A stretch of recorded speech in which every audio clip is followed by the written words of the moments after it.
That is, a lot of civilizations didn't come up with a zero. They knew what nothing was, okay? They nada, zip, so forth. But they didn't have something to represent nothing. Why would you? It's like a Seinfeld episode.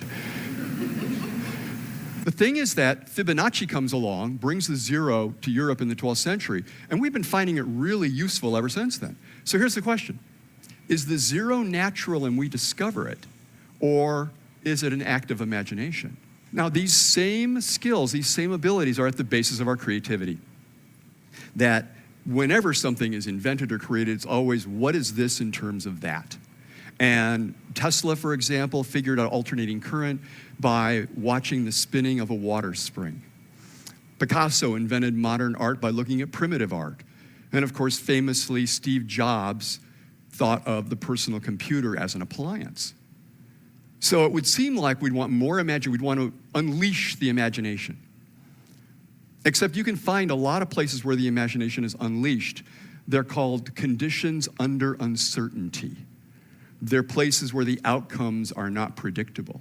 And in those places, which include gambling, athletics, and investing, you see superstitious thoughts and behaviors. You see elaborate rituals that people go through. You see where they have talismans, objects, and magical thinking. Michael Jordan, famous in Chicago, wore his college basketball uniform under his NBA uniform his entire career. The mathematical trader who made Black Swan famous, he found himself trying to go in a side door of the Chicago Board of Trade because the day before he had gone in through that door and made a lot of money.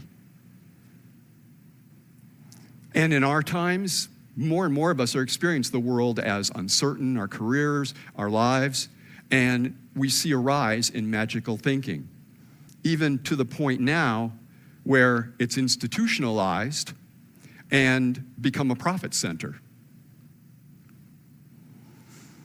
So what to do?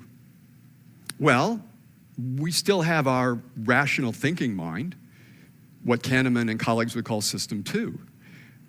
It's where we deliberately think things through in our own voice.